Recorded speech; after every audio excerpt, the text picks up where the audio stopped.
ये उस तरह की ऊर्जा है जो एक पूरी आध्यात्मिक क्रांति का आधार बन सकती है, पूरे देश में फैल सकती है या पूरी दुनिया में। क्योंकि शिव खुद यहाँ बैठे थे, उन लोगों ने ये गुण अर्जित कर लिया। ये यहाँ तैयार है, बनी रखी है। आप बस ऊपर देखिए और इसके लिए ग्रहणशील बनिए, बस।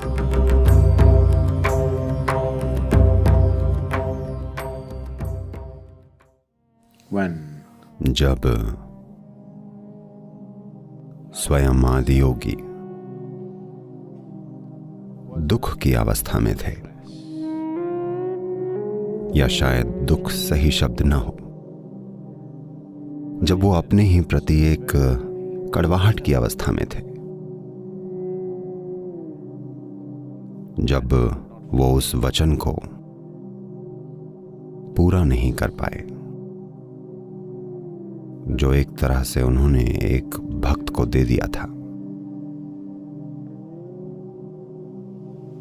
Because he got deceived. क्योंकि उनके साथ कुछ शक्तियों ने छल कर दिया। वो खुद से निराश थे और नाराज थे। मायूसी की एक खास अवस्था में थे। वो स्थिति में आए और आकर बैठ गए। शायद आप में से ज्यादातर ये कहानी जानते हों कि वो ऐसे क्यों हो गए थे।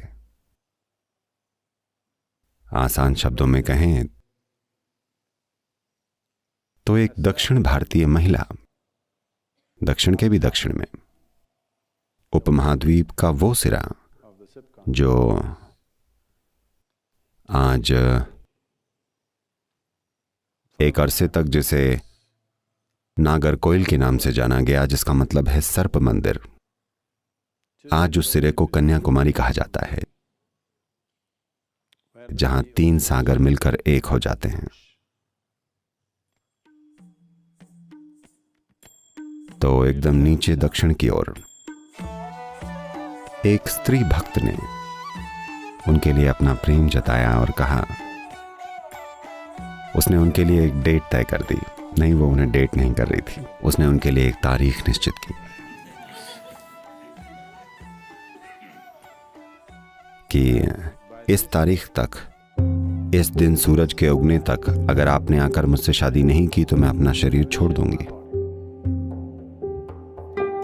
तो जब उन्होंने उसकी ओर देखा, जब उन्होंने दक्षिण की ओर देखकर और उस तीव्रता को देखा जिससे वो ये बात कह रही थी, तो वो जान गए कि यह वास्तविक है। That she's actually going to leave her body if he does not make it. कि वो सचमुच अगर वो नहीं पहुंचे तो अपना शरीर छोड़ देगी। तो उन्होंने हिमालय के ऊपरी इलाकों से होकर नीचे दक्षिण की ओर अपनी यात्रा शुरू कर दी। तो वो बस आखिरी तारीख तक पहुंचने की कोशिश में हैं। लेकिन वहां कितने ही ऐसे लोग हैं जो नहीं चाहते कि वो एक दक्षिण भारतीय औरत से शादी करें। इसलिए उन्होंने उनके रास्ते में अलग अलग तरह की रुकावटें खड़ी की, पर वो उन सबको अनदेखा करके आगे बढ़ते रहे। जब वो उस जगह के बहुत नजदीक पहुंच गए, जब वो बस 22 किलोमीटर दूर थे, तो उन लोगों ने किया ये कि उन्होंने कपूर का एक बहुत बड़ा ढेर लगाया और उसे जला दिया बहुत दूर। सुबह सुबह जब धुंध होती है तो हवा में मौजूद पानी का हर कण एक मैग्नीफाइंग ग्लास की तरह काम करता है और वो इतने विशाल तरीके से जला कि वो असल में सूरज के उगने जैसा दिखाई दिया। तब उन्होंने उनसे कहा, सूरज ऊपर आ गया है, उसने वैसे भी अपना शरीर छोड़ दिया होगा, आप वहां किस लिए जा रहे हैं? He was just 22 kilometers away from that place. वो उस जगह से बस 22 किलोमीटर दूर थे। तब उन्होंने देखा कि पूरा इलाका सूरज के उगने जैसा जगमगा रहा था, जो असल में एक कपूर का पहाड़ था जिसे उन्होंने जलाया था। वो खुद से पूरी तरह निराश हो गए कि वो समय रहते पहुंच नहीं पाए और वो वापस मुड़ गए। तो उस जगह को आज सुचिंद्रम के नाम से जाना जाता है। वो इस रास्ते से गए, वो इस पहाड़ पर ऊपर गए और वहां बैठ गए, निराश, नाराज, अपने मन में कड़वाहट लिए। वो वहां आनंद में नहीं, वो वहां भीषण तीव्रता में, क्रोध में बैठे, किसी दूसरे से नहीं बल्कि खुद की असफलता पर। तो क्योंकि वो वहां उस स्थिति में बैठे जो दुर्लभ है, इस जगह ने पूरी तरह एक अलग ही तीव्रता अर्जित कर ली। इसमें पूरी तरह एक अलग गुण आ गया और इसने योगियों की एक पूरी की पूरी श्रृंखला को जन्म दिया, जो वहां इसलिए साधना करने गए क्योंकि शिव खुद वहां बैठे थे और उन्होंने ये गुण अर्जित कर लिया। वो उसी गुस्से और तीव्रता के साथ चले, किसी और के साथ गुस्से में नहीं, बस यूं ही गुस्से में, किसी चीज को लेकर नहीं। तो उससे योगियों की एक पूरी श्रृंखला निकली।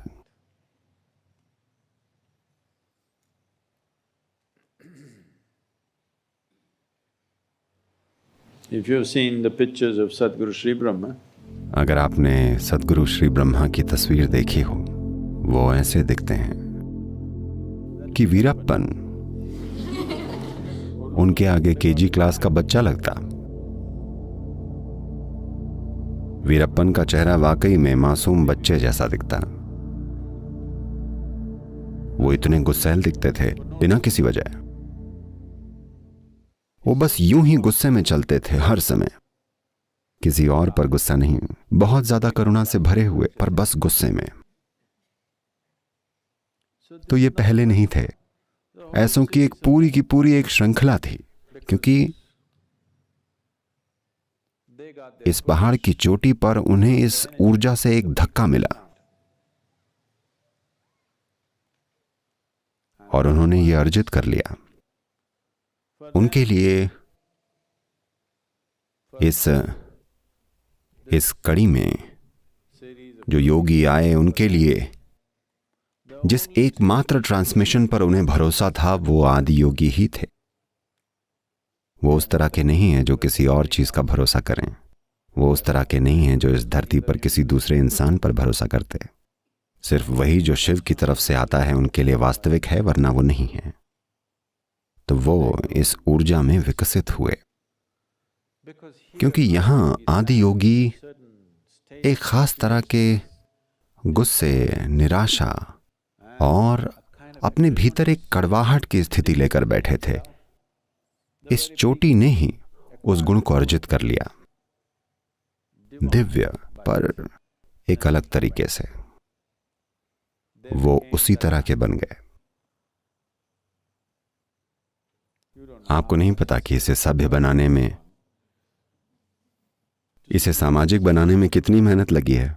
मुझे पता है मैं अब भी सभ्य नहीं लगता, पर कम से कम अगर आप चेहरा ना देखें, मैं सभ्य सुनाई तो पड़ता हूं, नहीं पड़ता? तो जो ऊर्जा, जो तीव्रता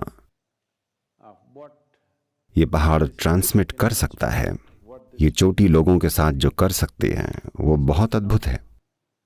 अगर हमें इस तरह की ऊर्जा पैदा करनी हो तो बहुत ज्यादा काम करना पड़ेगा, बहुत ही ज्यादा। यहां ये तैयार है, बनी रखी है। आपको करना बस इतना है कि ऊपर देखिए और कहिए शिव।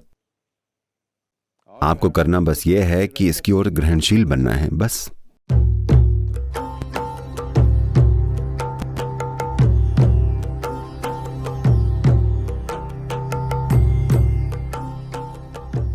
जब ऊर्जा का ऐसा आधार उपलब्ध हो, ये उस तरह की ऊर्जा है जो पूरी आध्यात्मिक क्रांति के लिए एक आधार बन सकती है, जो पूरे देश में फैल सकती है, ये पूरी दुनिया में। ये खत्म होने वाली ऊर्जा नहीं है, ये कभी ना खत्म होने वाली ऊर्जा है। ये ऐसी चीज नहीं है जो खत्म हो जाएगी। ये कुछ ऐसी है कि आप जितना लेंगे ये उतनी ही शक्तिशाली बन जाएगी।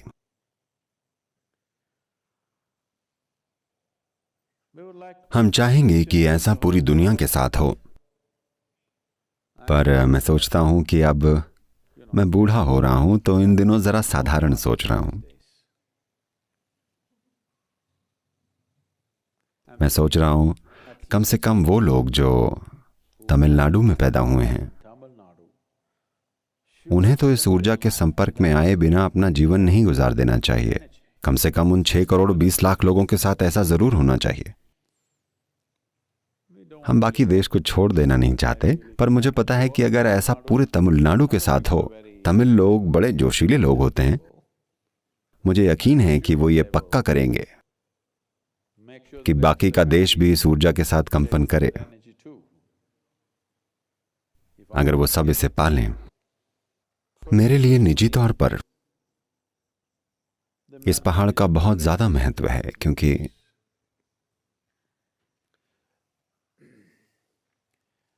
मेरे गुरु ने भी यहीं अपने शरीर को छोड़ना चुना, और मैंने आज तक उस जगह पर कदम रखने की हिम्मत नहीं की है। मुझे पता है कि वो कहाँ है, पर मुझ में आज भी उनकी समाधि पर पैर रखने की हिम्मत नहीं है, इसलिए मैं उससे दूर रहता हूं फिलहाल के लिए। तो ये मंदिरों के पहाड़ जैसा है। अगर आपको उस तरह की ऊर्जा का निर्माण करना हो, उसके लिए जो लगता है वो आसान नहीं है। ये बिल्कुल भी आसान नहीं है। ये असाधारण काम होगा। ये इतना महान होगा कि एक इंसान के लिए लगभग असंभव सा काम है, पर यह सब किया जा चुका है और तैयार रखा है बिल्कुल प्राकृतिक रूप में। अगर हम इसे काम में नहीं लेते तो ये बहुत बेवकूफ़ाना होगा। खासतौर से लोकल जनता के लिए ये बहुत ही बेवकूफ़ी भरा होगा कि वो इस ऊर्जा का लाभ न लें, क्योंकि ये इंसान होने की हर चीज को रूपांतरित कर सकती है। और हम और ज्यादा गुस्से वाले योगी पैदा कर सकते हैं, जो शानदार लोग हैं, पर जिन्हें दयालु और कोमल और करुणामय होने का दिखावा नहीं करना होता। वो बस वैसे हैं जैसे वो हैं। वो बिल्कुल वाइल्ड की तरह हैं। वो जंगल में एक बाघ या हाथी की तरह हैं जो हर चीज को रौंदता हुआ आगे बढ़ता है, पर वो जो भी करता है वो फिर भी उपयोगी होता है।